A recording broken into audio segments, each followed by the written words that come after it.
2023 के आचार्य जी कुछ आंकड़े सामने आए जिसमें 68वें सबसे अमीर व्यक्ति आप बने, लेकिन टॉप 10 में आचार्य बालकृष्ण को हम कब तक देख पाएंगे? देखिए, मैं इस बात को बहुत ही विनम्रता पूर्वक कहना चाहता हूँ। विश्व के धनिकों में गणना होना हमारा लक्ष्य नहीं है जी। और हमारा उस धन से अपने जीवन के लिए कोई प्रयोजन भी नहीं है।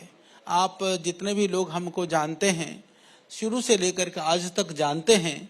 हाँ, एक गाड़ी थोड़ी ठीक ठाक रखनी इसलिए पड़ती है, श्रद्धेय स्वामी जी कहते हैं कि आधा टाइम तुम गाड़ी में रहते हो, तो जीवन रहेगा तो बाकी काम होंगे, इसलिए गाड़ी ऐसी रखो, क्योंकि एक्सीडेंट ठोकने ठाकने के काम यहाँ बहुत होते हैं।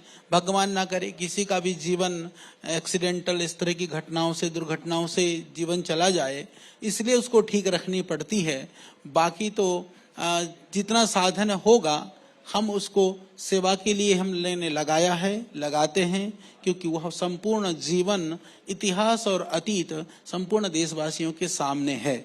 इसीलिए सज्जनों के पास साधन होनी चाहिए, क्योंकि उससे समाज का सृजन होगा। दुर्जनों के पास साधन कम होनी चाहिए, जिससे कि समाज की हानि कम हो, इसके लिए जरूरी है। जी। अब से थोड़ी देर पहले आचार्य जी आपने जिक्र किया 500 ऐसे साइंटिस्ट जो आपके साथ काम कर रहे हैं और ये दुनिया के टॉप लेवल के साइंटिस्ट हैं। सबसे पहले और थोड़ा सा मैं डिटेल में आपसे समझना चाहूंगी कि इन टॉप लेवल साइंटिस्ट के साथ आने वाले वक्त में आपका मिशन और सोच क्या है और तालमेल किस तरीके का है? जैसे आयुर्वेद को लेकर के एक प्रश्न उठाया जाता रहा है कि आयुर्वेद जो है उसके एविडेंसेस नहीं है। आयुर्वेद को एविडेंस बेस्ड मेडिसिन बनाने का काम आज भारत सरकार की तमाम संस्थाएं काम कर रही हैं, दूसरी भी बहुत सारी संस्थाएं काम कर रही हैं। पर हमें इस बात को कहते हुए बड़ा गर्व की अनुभूति होती है कि आयुर्वेद को पहली बार एविडेंस बेस्ड मेडिसिन के रूप में वर्ल्ड में स्थापित करने का काम वह पतंजलि ने किया है, उसकी स्वीकार्यता दिलाने का काम पतंजलि ने किया है। इसी तरह से एक छोटा सा मैं जिक्र कर देना चाहता हूँ, वर्ल्ड हर्बल इंसाइक्लोपीडिया, यह कालजयी कार्य पतंजलि के माध्यम से संपन्न हुआ है। 1999 में WHO ने उसको ये शुरू किया था वर्ल्ड हर्बल इंसाइक्लोपीडिया के लिए कि पूरी दुनिया के अंदर जितने भी जो बॉटनी बेस्ड मेडिसिन सिस्टम है, हीलिंग प्रैक्टिसेस हैं, उनको एक जगह पर उसका डॉक्यूमेंटेशन करके और उसको वैश्विक स्तर पर लाया जाए। उन्होंने 2010 में उस काम को बंद कर दिया, ये कह करके बंद कर दिया कि ये काम पॉसिबल नहीं है, असंभव है। तो आज हमको इस बात को कहते हुए गर्व की अनुभूति होती है, जिस कार्य को WHO ने असंभव कह करके 2010 में बंद कर दिया था, आज 2023 में पतंजलि के द्वारा उस कार्य को संपूर्ण किया गया। 109 वॉल्यूम के अंदर लगभग 1,25,000 पृष्ठों के अंदर वह डॉक्यूमेंटेशन है, जिसके अंदर 6 लाख से ज्यादा रेफरेंसेज हैं, 24 लाख से ज्यादा वर्नाकुलर नेम हैं, जिसके अंदर जो है दुनिया के तमाम जो हीलिंग प्रैक्टिसेज हैं सब उसके अंदर समाहित हैं। तो यह जो कार्य है वो पतंजलि ने किया है। तो ये कहने के लिए पर्याप्त है कि दुनिया में शायद कहीं लोग सोचते होंगे पतंजलि कर करके दिखाता है, वह एक उदाहरण है।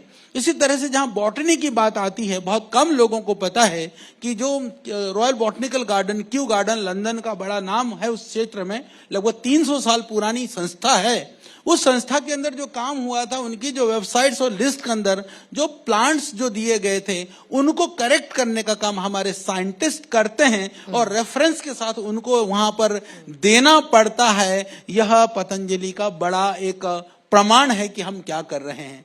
और इसी तरह से न्यूयॉर्क बॉटनिकल गार्डन जैसी संस्थानों को वो एक्रेडिटेशन करना पड़ता है। हमारे जितने भी हर्बेरियम और नोमेनक्लेचर के ऊपर हम काम कर रहे हैं। तो इस तरह से विविध क्षेत्रों में पहली बार आयुर्वेदिक जड़ी बूटियों के ऊपर in vivo in vitro trial करना, सी एलिगेंस से लेकर के जेब्राफिश तक के मॉडल के ऊपर काम करके ट्रायल करना, ये सब काम भी पतंजलि ही इकलौते पहली बार कर रहा है। तो काम कई बार बहुत सारे काम हो रहे होते हैं, लोगों को एकदम दिखता नहीं है, पता नहीं चलता है, पर जब परिणाम एक एक करके आना शुरू हो जाते हैं तो दुनिया को दिखाई देने लगती हैं। तो बहुत सारा काम अभी दुनिया को दिख भी रही है, जो नहीं दिख पा रही है दुनिया, बहुत जल्दी भगवान की कृपा से हम दिखाएंगे, क्योंकि काम बहुत तेजी से, बहुत गति से, बहुत प्रामाणिकता के साथ अभी पतंजलि कर रहा है। क्योंकि पतंजलि के नाम पर कई बार लोगों को लगता है कि इनका काम दवाइयां बनाना है, योग का और इसका उद्योग धंधा व्यापार।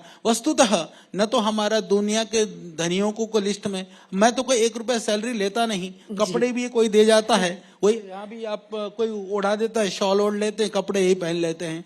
तो हमारा लक्ष्य है कि हम अपनी जो योग आधारित, जो हमारी ऋषि महर्षियों की जो परंपरा पर आधारित विधाओं को वैश्विक स्तर पर पहुंचाना, उसके द्वारा लोगों के लिए उनके जीवन स्तर को सुधारना, उनके लिए रोजगार के साधन पैदा करना।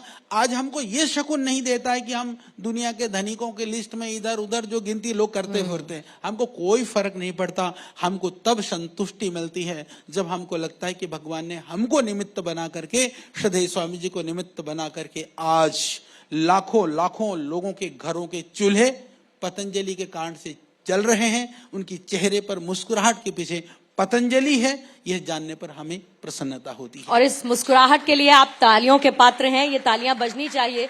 और जिस काम का आप जिक्र कर रहे हैं और आयुर्वेद को आप जहां तक पहुंचाकर लेकर गए हैं, वो बताते हुए आपके चेहरे पर जो गर्व की अनुभूति हो रही है, वो भी आचार्य जी बहुत सराहनीय है। लेकिन खासतौर पर उत्तराखंड को लेकर मैं बात करना चाहूंगी, क्योंकि उत्तराखंड को आयुर्वेद के क्षेत्र में दुनिया का मैन्युफैक्चरिंग हब बनाने की कोशिशें भी आपकी तरफ से निरंतर जारी हैं। उसके बारे में भी जरा बताइए। उत्तराखंड बहुत अच्छा प्रदेश है, देवभूमि है, ऋषि भूमि है। वातावरण आबो हवा से तो देखिए दिल्ली में आवास, यहाँ रहना मजबूरी है, पर वहाँ उत्तराखंड आते हैं तो वह आपकी बुद्धिमत्ता है जी। तो मैं यही कहूंगा, इसलिए उत्तराखंड बिल्कुल आना चाहिए, हर तरह से जुड़ना चाहिए, जिस रूप में भी आप जुड़ सकते हैं। देवों का दर्शन करिए, नहीं तो कुछ अभी माननीय मोदी जी ने कहा, प्रधानमंत्री जी ने, कि कुछ नहीं तो ब्याह शादी करने के लिए उत्तराखंड आ जाओ क्योंकि वहाँ बहुत सारी देवी देवताओं की पूरी किंवदंतियां और मान्यताएं, हमारे ऐतिहासिक पौराणिक साक्ष्य और तथ्य हैं। जैसे त्रिजुगी नारायण में स्वयं भगवान शंकर की शादी हुई थी। तो भाई ऐसी जगह पर आपको घर बसाने का मौका मिले तो शायद भगवान ना करे, रोग शोक से आप बच जाएंगे, आने वाली संतानें अच्छी बनेंगी, तलाक के रेट कम हो जाएंगे। तो बड़ी बात है ना, ये भी रिसर्च होना चाहिए। आदरणीय चंद्राज साहब, ये भी करो कि उत्तराखंड में जो शादी करें, हिमालयों में जाकर के वो शादी कितनी टिकती है, और इधर उधर करें तो कितनी उजड़ती है। भाई जिनकी शादी अपने ना टिके विदेशों में, वहां जाके तुम शादी करोगे तो तुम्हारा भी कहाँ टिकेगा। ये तो स्वाभाविक सी बात है। तो जुगों जुगों से जो अमर जोड़ियां हिमालय में हैं, वहां शादी करोगे तुम भी अमर हो जाओगे। इसलिए जरूरी है कि उत्तराखंड से जुड़ें।